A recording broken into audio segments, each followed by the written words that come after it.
नमस्कार, आप देख रहे हैं कालचक्र। मैं हूं श्रद्धा और मेरे साथ हैं प्रश्न कुंडली विशेषज्ञ पंडित सुरेश पांडे जी। पंडित जी, बहुत बहुत स्वागत है आपका। नमस्कार। धन्यवाद।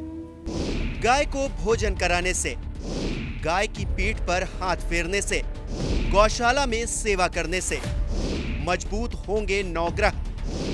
देखिए कालचक्र। जी हाँ, सनातन धर्म में गाय को सबसे सर्वश्रेष्ठ और बहुमूल्य माना गया है। गाय के गोबर, गौमूत्र से लेकर गाय का दूध बेहद पवित्र और अनमोल है। ऐसे में आज पंडित सुरेश पांडे जी आपको गाय और 9 ग्रहों के बीच का कनेक्शन समझाएंगे। कैसे गाय की सेवा करने से और अलग अलग चीजें गाय को खिलाने से आपकी कुंडली में बैठे 9 ग्रह आपको शुभ फल दे सकते हैं। इसी से जुड़ा है आज का टॉपिक। इसके अलावा अगर आपका कोई भी सवाल है तो हमें फोन करें। हमारा फोन नंबर है 0120665211। तो चलिए, सबसे पहले शास्त्रों में गाय के महत्व की बात करेंगे। पंडित जी से जानेंगे कि क्या शास्त्रों में कही गई ये बात सच है कि गाय के हर अंग में देवताओं का वास है। ये जानते हैं पंडित जी से। गाय हमारी माता है और हम हमेशा से यही सुनते आए हैं, और गाय पूजनीय है, ये हम सुनते आए हैं। 9 ग्रहों से इसका कनेक्शन तो जानूंगी, लेकिन वाकई में हर अंग में गाय के देवता बसते हैं। इसमें कोई दो राय नहीं है। सनातन धर्म की मान्यता है कि गाय के शरीर में 33 कोटि देवी देवताओं का वास होता है। देखो, यहाँ कोटि माने करोड़ भी होता है, कोटि माने प्रकार भी होता है। यहाँ यही नहीं समझ लेना चाहिए कि 33 करोड़। 33 करोड़ जो है, 33 कोटि देवता हैं हमारे, ये बात समझ में आती है। 33 कोटि देवता हैं, तो 33 कोटि देवी देवताओं का वास गाय के शरीर में होता है। जानते हैं, धार्मिक दृष्टि कुछ भी हो, लेकिन भारत की अर्थव्यवस्था, प्राचीन भारत की अर्थव्यवस्था कहाँ टिकी हुई थी? गाय पर। रहीमदास जी क्या लिखते हैं? गोधन, गजधन, बाजधन और रतन धन खान, जब आवे संतोष धन, सब धन धूरि समान। इस बात से ये बात प्रमाणित होती है कि गाय भारतीय अर्थव्यवस्था की मेरुदंड रही है। गोधन, गाय सबसे बड़ा धन। गजधन, दूसरे नंबर पर हाथी। बाजधन, तीसरे नंबर पर घोड़ा धन। और रतन धन खान, और उसके बाद हीरा पन्ना मोती माणिक। जब आवे संतोष धन, सब धन धूरि समान। तो कहने का मतलब यह है भैया कि भारत के अर्थव्यवस्था की मेरुदंड है गाय। और आज भी जिन घरों में गायों का पालन होता है, जिन घरों में गाय की सेवा होती है, उस घर से ऋण, रोग और दरिद्रता करोड़ों कोस दूर रहती है। जहाँ सचमुच में गाय की सेवा की जाती है, गाय जहाँ पूजनीय और वंदनीय है, गाय जिस समाज में आदरणीय है, वो समाज सदा उन्नत और सुखी रहता है। गाय को जहाँ पीड़ा पहुँचाई जाती है, गाय को जहाँ कष्ट दिया जाता है, वहाँ चाहे जितना पुरुषार्थ कर दिया जाए, लेकिन अभाव वहाँ पर तांडव करता है, इसमें कोई संशय नहीं है। भविष्य पुराण में कहा गया है कि क्या कहा गया है? श्रृंगमूले गवाम नित्यम ब्रह्मा विष्णु च संसितौ, श्रीरांग्रे सर्वतीर्थानि अस्थावराणि चराणि च, शिवो मध्ये महादेव सर्वकारण कारणम, ललाटे संसिता गौरी नासावंशे च षण्मुखम। गाय की सींग की जड़ में ब्रह्मा और विष्णु प्रतिष्ठित होते हैं। सींग के अग्रभाग में चराचर समस्त तीर्थ प्रतिष्ठित होते हैं। महादेव सींगों के मध्य भाग में प्रतिष्ठित होते हैं, और गैया के ललाट में गौरी और नासिका के अग्रभाग में भगवान कार्तिकेय प्रतिष्ठित हैं। 68 करोड़ तीर्थ और 33 करोड़ देवी देवताओं का चलता फिरता विग्रह गाय है। जो व्यक्ति गाय की पीठ पर हाथ फेर देता है, गाय को मच्छर और मक्खियों से बचाता है, गौशाला की सफाई करता है, उसे बहुत पुण्य मिलता है। निष्काम भाव से गौ सेवा करने वाला गौदान के बराबर पुण्य प्राप्त करता है। ऐसा भी कहा गया है कि जो व्यक्ति गाय के पानी पीने में रुकावट बनता है वो महापाप का भागी होता है। गरुड़ पुराण में कहा गया है कि बैतरणी नदी पार करने का एकमात्र साधन गाय है। 11वें दिन जब कोई व्यक्ति मर जाता है तो 11वें दिन एकादश का श्राद्ध होता है और उस श्राद्ध में अंत में बैतरणी नदी पार उपलक्षण से कराई जाती है। तो होता क्या है कि यज्ञ मंडप के दक्षिण दिशा में एक छोटी सी नाली नुमा गड्ढा खोद दिया जाता है। 1 फीट चौड़ा, 6 इंच गहरा और लगभग 4-5 फीट लंबा जो है एक गड्ढा खोद दिया जाता है और उस गड्ढे को पानी से भर दिया जाता है। गड्ढे के उत्तर तरफ गाय को खड़ी कर दिया जाता है और उत्तर तरफ वो यजमान जिसके पूर्वज मरे हुए हैं वो हो जाता है। वो गाय की पूंछ पकड़ लेते हैं और सामने से गाय को कोई जरा सा हांका लगा देता है। गाय वो नाली डाक करके उस पार चली जाती है और वो व्यक्ति भी उस पार चला जाता है। यही बैतरणी नदी है और इसी को पार करना उपलक्षण से एकादश श्राद्ध में कहते हैं। तो कहने का तात्पर्य ये है कि गरुड़ पुराण में यही कहा गया है कि बैतरणी नदी जिसमें बहुत ही कष्ट मिलता है जाने पर, उसको पार कराने के लिए ये केवल गौ माता ही सहायक हैं, अन्यथा दूसरा कोई नहीं। तो शारीरिक रोग हो या मानसिक रोग हो, गौशाला में कुछ देर समय बिताने से स्वास्थ्य में बहुत लाभ मिलता है, इसमें कोई संशय नहीं है। जय मां विंध्यवासिनी। और चलिए अब बात करेंगे गौ सेवा की। गौ सेवा कैसे हमारे जीवन से दुर्भाग्य को दूर कर सकती है और सौभाग्य को बढ़ा सकती है, यही बता रहे हैं आपको पंडित जी आज कालचक्र में। और पंडित जी से जानेंगे कि कैसे हम गौ सेवा करके अपने भाग्य को और दुरुस्त कर सकते हैं। देखो, कहने का मतलब ये है कि गौ सेवा करके हम 9 ग्रहों के पाप ताप से कैसे बच सकते हैं। एक ही साधे सब सधे, सब साधे सब जाए। मतलब एक ऐसा क्या उपक्रम है जिससे हम सारी समस्याओं का समाधान कर सकते हैं। वो इस सृष्टि में गाय है जो 9 ग्रहों के दोष को दूर कर सकती है। कैसे? अगर आपके जन्म कुंडली में तुला राशि का सूर्य है या मकर कुंभ राशि में सूर्य पीड़ित होकर के पड़ा हुआ है और उसका अशुभ प्रभाव आपको मिल रहा है, तो उसे भैया आप शुभ कैसे बनाएंगे ये मैं आपको बताना चाहता हूं, और वो भी गाय की सेवा से। तो ज्योतिषीय दृष्टिकोण से अगर देखा जाए तो एकमात्र गाय ही ऐसा प्राणी है जिसके जरिए सभी ग्रहों के ज्योतिषीय उपचार किए जा सकते हैं। सूर्य ग्रह के लिए गौ माता के ज्योतिषीय उपाय क्या हैं ये जान लीजिए।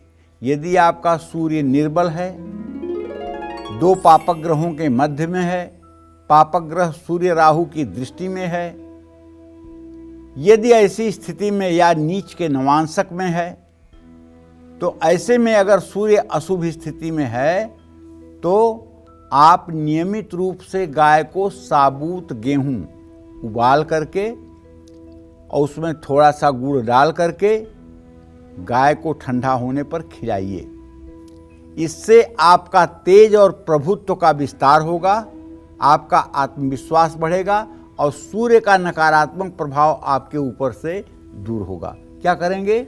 गेहूं को धो करके उसको अच्छे से उबाल करके पका करके उसमें गुड़ डाल करके और वो गाय माता को ठंडा होने के बाद खिलाना है। कब? रविवार को। अगर 7 रविवार ये उपाय कर दिया जाए तो चाहे जितना कमजोर सूर्य होगा उसमें के भी प्रभाव में वृद्धि आएगी। रविवार को गाय को गेहूं और गुड़ मिला करके खिलाने से कुंडली में कमजोर सूर्य के प्रभाव कम होने लगते हैं और बछड़े के साथ गाय का दान करने से भी सूर्य को बल मिलता है। जय मां विंध्यवासिनी। और अब बात करेंगे कि जिन लोगों की कुंडली में चंद्रमा कमजोर है उनको गाय से जुड़ा कौन सा उपाय करना चाहिए, आइए जानते हैं। बताइए पंडित जी। देखिए, अपने दर्शकों को बताना चाहूँगा कि जन्म कुंडली में चंद्रमा जब जिसका कमज़ोर होता है उस व्यक्ति को माता का सुख नहीं होता है, उस व्यक्ति का मन कमज़ोर होता है, उसको ठीक से नींद नहीं आती है, मानसिक बीमारियां रहती हैं, हीमोग्लोबिन कम हो जाता है, साइनस और अस्थमा का अटैक बढ़ जाता है। ये सारी बुराइयां चंद्रमा देता है। तो ऐसे लोगों को रात को सोते समय गुनगुना गाय का दूध पी लेना चाहिए, और अगर हो सके तो उसमें केसर डाल करके अगर पिया जाए तो सोने पे सुहागा का काम करेगा। सुबह खाली पेट गाय के दूध से बना मक्खन खा सकते हैं, इससे भी आपके शरीर में कैल्शियम की आपूर्ति होगी। राहु और शनि जैसे ग्रहों के कारण क्षीण हुआ चंद्रमा अशुभ फल नहीं देगा, या चंद्रमा के आगे पीछे अगर पापक ग्रह हैं तो भी इसका पापक प्रभाव आपके ऊपर नहीं पड़ेगा। जय मां विंध्यवासिनी। कुंडली में मंगल कमजोर है तो मंगलवार को गाय को क्या खिलाना चाहिए, आइए जानते हैं। बताइए पंडित जी, मंगलवार को गाय को क्या खिलाना चाहिए? देखिए, अगर मंगल कमजोर होगा आपके कुंडली में तो पहली बात तो भाई बहनों का सुख नहीं होगा, दूसरी बात भाई भाई के दुश्मन रहेंगे, तीसरी बात आप डरपोक होंगे, चौथी बात आपके अंदर कायरता रहेगी, आप हिम्मत और साहस के साथ बातचीत नहीं कर पाएंगे। मंगल अगर आपका कमज़ोर होगा तो आग और बिजली से बार बार आपको परेशानी होगी। मंगल कमज़ोर होगा तो कर्ज लेने के बाद आप कभी कर्ज नहीं उतार पाएंगे। तो ये सारे लक्षण अगर आपके शरीर में या आपके जीवन में मिलते हैं जो मैं बता रहा हूँ, तो आप भी मानिएगा कि आपका मंगल कमज़ोर है। और हाँ, मंगल अगर कमज़ोर होगा तो वैवाहिक जीवन में टूटन और बिखराव होगा। तो मंगल अगर कमज़ोर है तो मंगलवार को मसूर की दाल पीसकर देसी घी में रोटी पकाकर गाय को खिलाना चाहिए। जिन लोगों की कुंडली में मंगल 12वें भाव में हो तो मांगलिक दोष होता है ना, ऐसे लोगों को रात में अचानक चौंक कर या डर कर उठ जाने की बीमारी भी होती है। ऐसे लोगों को हर रोज सुबह गौ माता की परिक्रमा करनी चाहिए। गाय का स्पर्श करने से गाय के नथुने का जो हवा निकलती है, सिर्फ वो हवा लग जाने से सैकड़ों रोग दूर हो जाते हैं।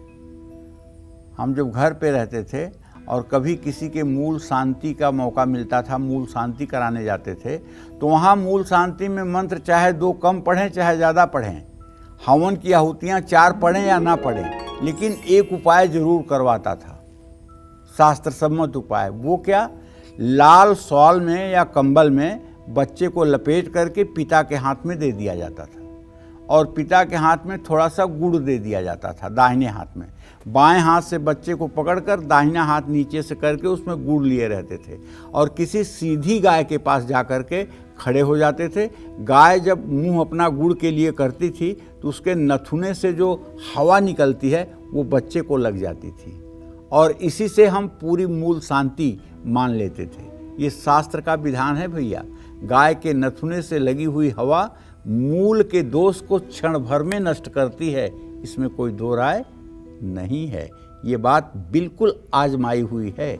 और जो लोग गौ के बीच में रह करके गाय की सेवा करते हैं, वो लोग चाहे जितने गंभीर चर्म रोग में फंसे हुए हों, वो चर्म रोग भी 1 साल के अंदर ठीक हो जाता है। तो कहने का आशय ये है कि गाय की सेवा से बढ़ करके तो कुछ हो ही नहीं सकता है। लेकिन समस्या इस बात की है कि यद्यप शुद्धम लोक विरुद्धम ना करणीयम ना चरणीयम, यद्यप शुद्ध हो लेकिन अगर लोक मत के विरुद्ध हो तो मत उसको करो, मत उसका आचरण करो। बचपन से मेरे मन में एक सपना रहता था कि अगर भगवान सामर्थ्य दे तो एक गौदान का कार्यक्रम आयोजन करें। भगवान ने यश कीर्ति प्रतिष्ठा दी। सन 2007 में विंध्यवासिनी में, विंध्याचल में सहस्र चंडी यज्ञ का आयोजन माता ने हमसे कराया, और उसमें 108 गायों को दान करने का संकल्प हमने लिया। और वो 108 गायों का संकल्प हमने 108 लोगों से ले लिया कि आप 108 गायों का गोदान करने में सहयोग करेंगे। चलिए, 2.5-3 महीने परिश्रम करके गायों को खरीदा गया, और वो भी बछड़े वाली गाय खरीदा गया, ताजी ब्याई हुई गाय खरीदा गया। और 27 जनवरी को गोदान होना था, यज्ञ का अंतिम दिन था। आप विश्वास करिए एक एक गाय खरीदने में कितनी मेहनत हुई होगी वो मैं जानता हूँ। लेकिन दुख तब हुआ जब इतनी अच्छी अच्छी गायों को वहीं आधे से ज़्यादा पंडित जी लोग गोदान पाते ही 1 किलोमीटर के अंदर औने पौने दांव में बेचकर चले गए। सुनने के बाद इतना दुख हुआ कि इस दुख की कोई सीमा नहीं रही। तो अब ये बात देखना है गोदान करने के पहले कि जिसे आप गोदान कर रहे हैं वो ले जाकर गाय की सेवा करेगा कि ले जाकर गाय को किसी ऐसे हाथों में दे देगा जो अपमानित होगी, जहां गाय का अपमान होगा, जहां गाय का तिरस्कार होगा। इसलिए मैं फिर से कह रहा हूं, यद्यप शुद्धम लोक विरुद्धम ना करणीयम ना चरणीयम। यद्यपि शुद्ध हो लेकिन यदि लोक मत के विरुद्ध हो तो ना उसको करो ना उसका आचरण करो।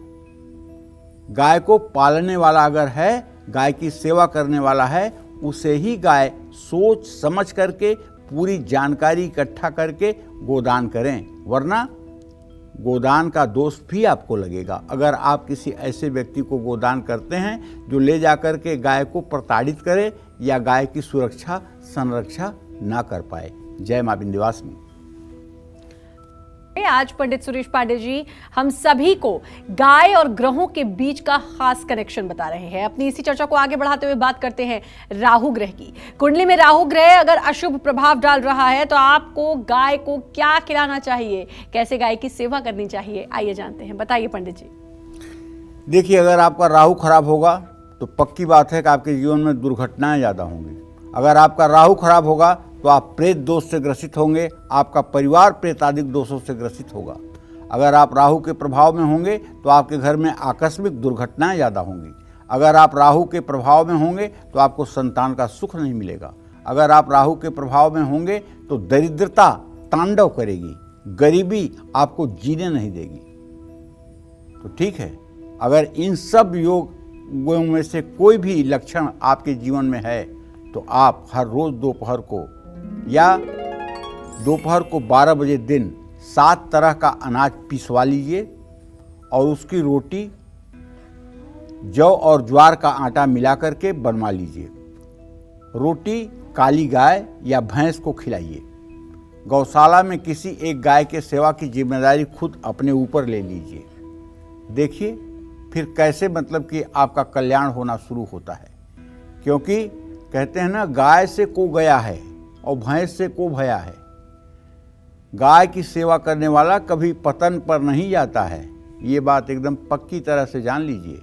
भगवान श्री कृष्ण ने गाय की सेवा करके इस महत्व को अच्छी तरह से समझा दिया है कि गाय का सेवा करने वाला चिरकाल तक सुखी रहता है, इसमें कोई दो राय नहीं है। तो चाहे राहु का ग्रह हो, चाहे सूर्य का, चाहे चंद्रमा का, चाहे मंगल का, एक गौ माता ऐसी हैं पृथ्वी पर जो सब ग्रहों के अशुभ प्रभाव का निवारण कर सकती हैं। इसलिए मैं कहूँगा गौ माता की जय हो। जय मां विंध्यवासिनी। कुंडली में गुरु ग्रह अगर अशुभ फल दे रहा है तो ऐसे में आपको गाय की सेवा कैसे करनी चाहिए, आइए जानते हैं। बताइए पंडित जी। जब गुरु ग्रह खराब होता है श्रद्धा ना, तो अपना गुरु जो गुरु मंत्र देता है कानों में, वो केवल हर समय धन ऐंठने का काम करता है, अपने शिष्य का शोषण करने का काम करता है। न तो शिष्य को मार्गदर्शन देता है, न शिष्य के दुख को दूर करता है, बल्कि वो हर समय शिष्य का शोषण ही करता है और शिष्य को दिग्भ्रमित करके उसे अधोपतन के रास्ते पर डाल देता है। हरई गुरु धन शोक न हरई, सो गुरु घोर नरक मह परई। ऐसा गुरु घोर नरक में तो जाता ही है, लेकिन तत्काल बेचारे शिष्य की दुर्गति हो जाती है। ठीक है, तो अगर गुरु ग्रह कमजोर होगा तो बौद्धिक क्षमता भी कमजोर होगी, पूजा पाठ में मन भी नहीं लगेगा। ऐसे में तो केवल गौवंश का दर्शन कर लेने से ये दोष दूर हो जाता है। जो लोग सुबह सुबह उठ करके अपना हाथ देखते हैं और उसके बाद गाय का दर्शन करते हैं, ऐसे लोगों का बृहस्पति बहुत जल्दी मजबूत हो जाता है। और बृहस्पति का मजबूत होना ही जीवन में सुख सामर्थ्य है। जस्य केंद्रे बृहस्पति किम कुर्वन्ति अन्य ग्रहा। एक बृहस्पति अगर मजबूत हो जाए पूरे कुंडली में तो कुंडली के सारे अशुभ योगों की ऐसी तैसी कर देते हैं। तो एक बृहस्पति का अच्छा और एक बृहस्पति खराब हो जाए तो सब कुछ होते हुए भी सब कुछ बेकार हो जाता है। गाय जहाँ रहती है या गौशाले में कुछ समय हर रोज या हफ्ते में एक बार जरूर थोड़ा अपना समय बिताना चाहिए और गौ सेवा करना चाहिए। इससे भी बृहस्पति की कृपा प्राप्त होती है। जय मां विंध्यवासिनी। कुंडली में अगर शनि अशुभ हो तो शनि के 7.5 ढैया चल रही हो तो कैसे करनी चाहिए गाय की सेवा और क्या करना चाहिए गाय से जुड़ा हुआ उपाय, आइए जानते हैं, बताइए पंडित। कुंडली में अगर शनि खराब होता है तो चर्म रोग होता है। सफ़ेद कुष्ठ बिना शनि के हो ही नहीं सकता है। शनि, चंद्रमा, बुध, केतु ये 4 ग्रह ही कारक होते हैं सफ़ेद कुष्ठ के। शनि खराब होगा तो नसों का रोग होगा। शनि खराब होगा तो हर समय गैस बनेगी, हर समय एसिडिटी होगी, पेट में जलन रहेगी। शनि खराब होगा तो निम्न किस्म के आदमी की सेवा करनी पड़ेगी। शनि खराब होगा तो न खाने योग्य भोजन खाना पड़ेगा। शनि की 7.5 चल रही है या फिर ढैया चल रही है और लगातार आप परेशान हैं तो काला तिल या उड़द की दाल पीसकर गेहूं के आटे में मिलाकर गाय को रोटी बना करके खिलाइए और गाय के खुर के नीचे की मिट्टी ले आकर के उससे अपने माथे पर रोज तिलक करिए। इससे निसंदेह आपका शनि ठीक हो जाएगा और धीरे धीरे भाग्य आपके लिए सहायक हो जाएगा। जय मां विंध्यवासिनी। कुंडली में अगर बुध अशुभ स्थिति में हो और व्यक्ति को विपरीत प्रभाव दे रहा हो तो ऐसे में आपको गाय की सेवा कैसे करनी चाहिए, आइए जानते हैं, बताइए पंडित जी। कुंडली में अगर बुध खराब होगा तो आपका मामा आपका दुश्मनी का काम करेगा, दुश्मन का काम करेगा। दांतों में पायरिया होगी और दांतों से खून और मवाद निकलेगा, मसूड़ों से मवाद निकलेगी, मुंह से दुर्गंध आएगी। त्वचा रोग, सोरासिस और खुजली, खसरा ऐसे रोग आपको सताएंगे, विपरीत प्रभाव देंगे। मित्र आपके साथ बने दिन में साथ रहेंगे, बिगड़े दिन में आपका उल्टा नुकसान करेंगे। तो कुल मिलाकर के अगर ऐसे कोई प्रभाव आपके जीवन में दिखाई दे रहे हैं तो आप मान लीजिएगा कि कहीं न कहीं से बुध ग्रह आपके लिए हानिकारक है। तो आपको गाय को पत्तेदार सब्जियां बुधवार को जरूर खिलानी चाहिए। कारोबारी अगर नियमित रूप से ये उपाय करेंगे तो उनका पैसा कभी भी फंसेगा नहीं। इसलिए बुध ग्रह अगर किसी का खराब है तो उसे चाहिए कि बुधवार के दिन गौ माता को हरा चारा खिलाएं और उनके पास कुछ समय अपना व्यतीत करने की कोशिश करें। अगर हो सके तो हरी मूंग भिगो करके बुधवार के दिन अगर गौ माता को खिलाया जाए तो अति शीघ्र इसका प्रभाव आपको देखने को मिलता है। जय मां विंध्यवासिनी। कुंडली में केतु अशुभ है तो गाय को क्या खिलाना चाहिए और कैसे सेवा करनी चाहिए, आइए जानते हैं, बताइए पंडित जी। देखिए, यद्यद भाव गते राहु केतुश्च जनने निराम यद्यद भावे संयुक्तम तत्फलम प्रतिषेधलम। केतु जब खराब होगा ना, संतान भाव अशुभ हो जाएगा। केतु खराब हो जाएगा तो दिमाग से संबंधित बीमारी जरूर हो जाएगी और यहाँ तक कि न्यूरो की ऐसी प्रॉब्लम होगी जिसमें ऑपरेशन तक की स्थिति आती है। केतु के ही खराब होने से व्यक्ति के जीवन में ब्रेन में क्लॉटिंग होती है और अगर खास करके लग्न का केतु हो और पापग्रहों से दृष्ट हो तब तो समझ लो कि ये अनर्थकारी है। अगर ऐसा कुछ आपके भी जीवन में हो रहा है तो 2 रंग वाले खाद्य पदार्थ या 2 रंग वाले कंबल, सफ़ेद और काले तिल गुड़ में मिला करके शाम के समय गाय को खिलाने से केतु की परेशानी से मुक्ति मिलती है। केतु क्रीडवन्न केतवे पेशो मर्या अपेश से समसभ्य रजायत। तो केतु के मंत्रों का जप करने से तो लाभ मिलता है, लेकिन अगर गाय के पीठ पर केतु से प्रभावित व्यक्ति हाथ फेरे और गाय के माथे पर हल्दी से तिलक करे तो जल्दी से जल्दी केतु ग्रह का बुरा प्रभाव दूर हो जाता है। लेकिन गाय के सानिध्य में जाने से पहले गाय के स्वभाव का पता कर लेना चाहिए। गाय के मालिक से ये पता कर लेना चाहिए कि गाय मधुर स्वभाव की है कि तीखे स्वभाव की है और उसी अनुरूप गाय के पास जाना चाहिए। जय मां विंध्यवासिनी। और कुंडली में बैठा शुक्र अगर आपको अशुभ फल दे रहा है तो ऐसे में आपको गाय को क्या खिलाना चाहिए, आइए जानते हैं, बताइए पंडित जी। देखिए, कुंडली में अगर शुक्र ग्रह विपरीत प्रभाव दे रहा है, शुक्र विपरीत प्रभाव देगा तो वैवाहिक जीवन ठीक नहीं रहेगा, विवाह देर से होगा, सुख सुविधा नहीं मिलेगी, रूखी सूखी रोटी खानी पड़ेगी, फटे पुराने कपड़े पहनने पड़ेंगे, विवाह का सुख नहीं मिलेगा, बार बार तलाक हो जाएगा, बार बार विवाह विच्छेद हो जाएगा, आँखों से जुड़ी समस्या हो जाएगी, मोटे लेंस का चश्मा लग जाएगा और जननांग संबंधी समस्या हो जाएगी, संतान प्राप्ति में कठिनाई पैदा होगी। ये सब चीज़ें अगर आपके जीवन में हो रही हैं तो सुबह सूर्योदय के समय या रात में जब गाय जुगाली करती है उस समय गाय को गुड़ खिलाइएगा। आपके घर के सामने गाय आ जाए तो उसे कुछ खाने के लिए ज़रूर दीजिएगा और ऐसा करने पर कुछ दिनों के बाद निसंदेह गौ माता के आशीर्वाद से आपका कल्याण होगा। जय मां विंध्यवासिनी। इससे पहले कॉलर जुड़ चुकी हैं हमारे साथ रिंकी जमशेदपुर से। रिंकी जी, बहुत बहुत स्वागत है, बात करिए पंडित जी से। जी प्रणाम पंडित जी। हाँ, सुखी रहिए। पंडित जी, मेरा नाम रिंकी कुमारी है, मेरा डेट ऑफ बर्थ 4/5/1982 है जी। और समय का कुछ विशेष जानकारी नहीं है, बट दोपहर के समय हुआ था जी। जन्म। और मैं जानना चाहती हूँ कि मेरा भविष्य कैसा होगा। मुझे प्रमोशन मिल सकता है, मैं टीचर जॉब में हूँ और हायर क्लास में फिर से चाहती हूँ जॉब। चलो ठीक है रिंकी, सुनो, तुम्हारे द्वितीय भाव का स्वामी मंगल है और सप्तम भाव का भी स्वामी मंगल है। मंगल और बृहस्पति द्वितीय द्वादश की स्थिति में है। निश्चित रूप से आपको प्रमोशन मिलेगा, इसमें कोई दो राय नहीं है, लेकिन अभी आपके प्रमोशन में मैं समझता हूँ 3 से 4 साल का वक्त लगेगा। 3 से 4 साल के बाद आपको प्रमोशन मिलेगा। भविष्य का जहाँ तक प्रश्न है, भविष्य आपका बहुत अच्छा है, वर्तमान भी आपका अच्छा है और भविष्य भी आपका अच्छा है।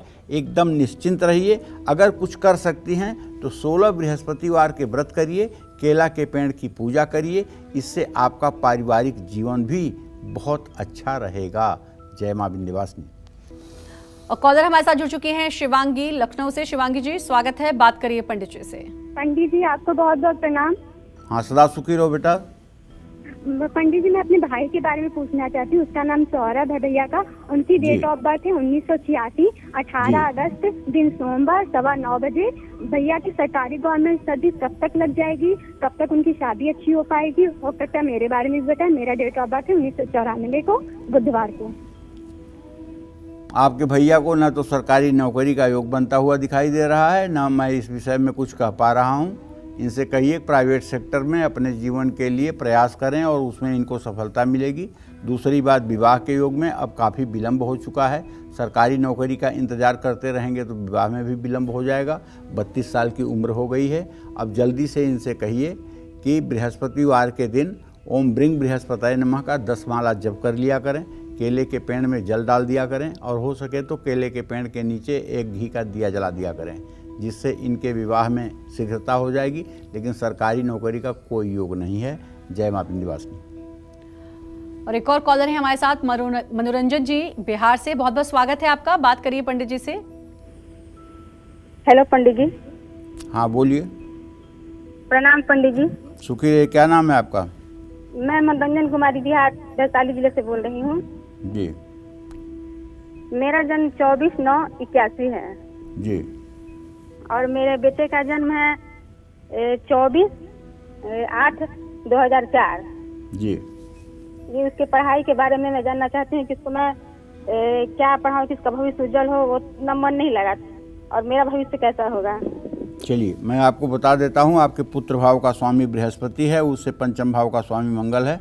आप अपने बच्चे को आर्ट साइड की पढ़ाई करवाइए और आर्ट साइड की पढ़ाई करवा के सेना में, पुलिस में, मिलिट्री में, एयरफोर्स में, नेवी में जाने के लिए तैयार करिए। ये बहुत अच्छा योग इसका रक्षा सुरक्षा विभाग में जाने का बन रहा है, इसमें सफलता मिलेगी। जय मां विंध्यवासिनी।